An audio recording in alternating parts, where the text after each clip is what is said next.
Welcome to Grammar Grade 7. This is Unit 11, Lesson 63, and it's the final lesson of our unit on capitalization. You've already learned to capitalize the beginnings of sentences and the names of people and places. Today, we gather up all the other proper nouns that deserve a capital letter, from clubs and countries to holidays and brand names, plus the sneaky exceptions that stay lowercase. Let's finish this unit strong.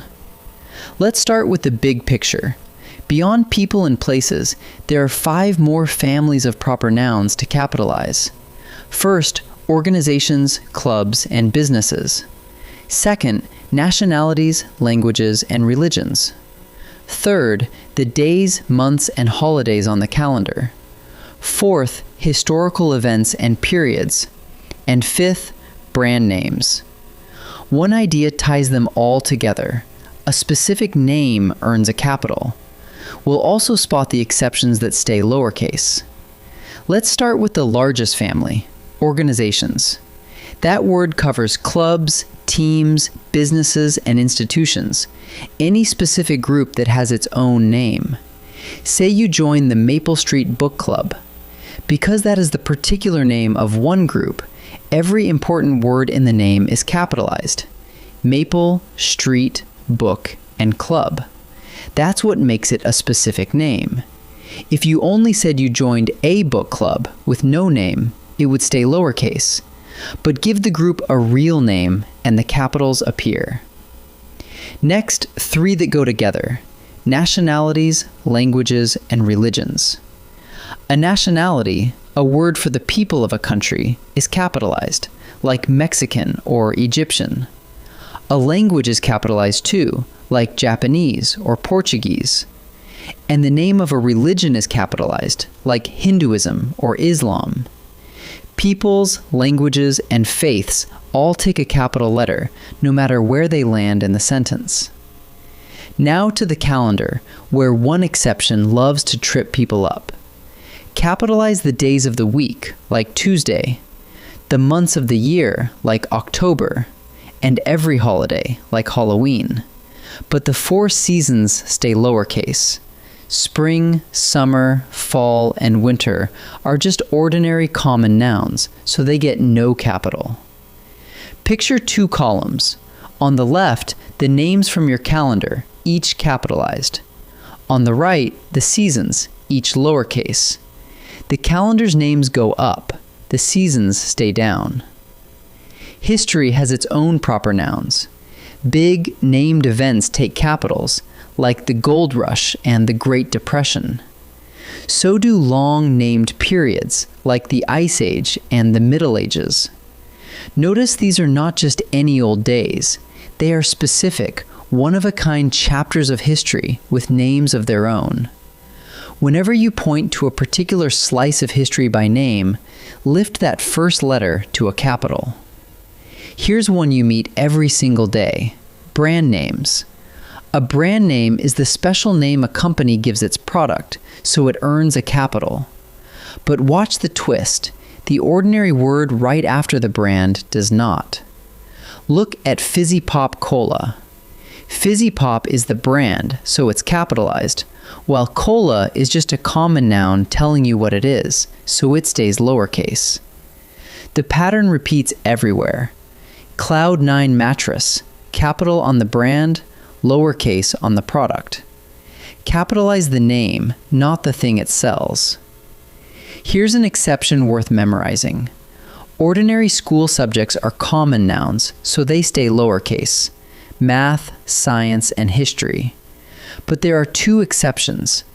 If the subject is a language, it's capitalized, because languages are always capitalized, like French or Spanish. And if the subject is a specific numbered course, it's capitalized too, like Algebra 2 or World History 1. So a plain subject stays down, but a language or a numbered course rises to a capital.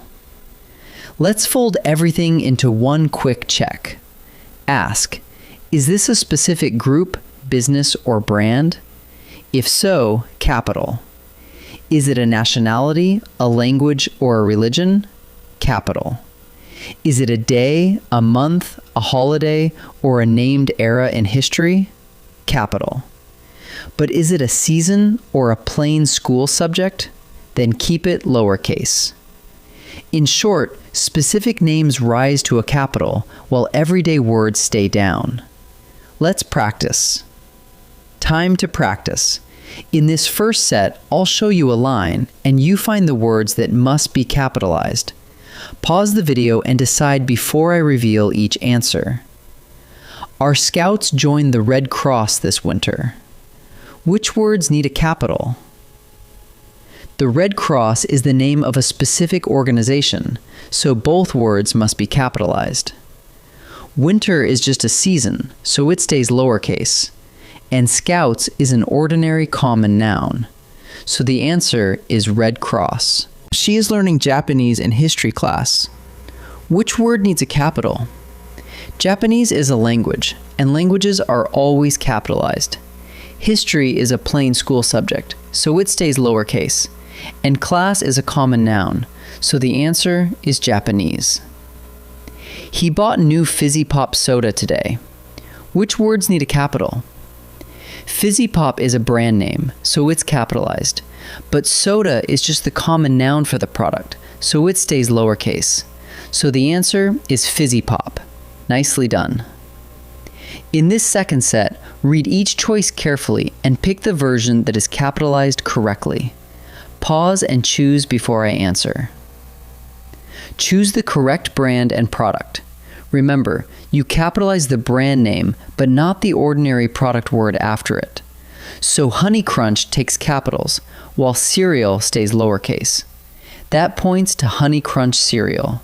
So the answer is the second option. Which sentence is correct? Science is a plain school subject, so it stays lowercase. French is a language, so it must be capitalized. The version that gets both right is I study science and French. So the answer is the second option. Which sentence is correct? Fall is a season, so it stays lowercase. But October is a month, and months are always capitalized. The only version that handles both correctly is we hike every fall in October. So the answer is the third option. Let's gather up everything from this final capitalization lesson. Capitalize the specific names of organizations, nationalities, languages, religions, days, months, holidays, historical events, and brands. Keep the seasons lowercase and keep plain school subjects lowercase too, unless the subject is a language or a course with a number. And with a brand, capitalize the name, but leave the ordinary product word lowercase. The big idea for the whole unit is this. Specific names rise to a capital, while everyday words stay down. That wraps up Unit 11. Great work, and I'll see you in the next lesson.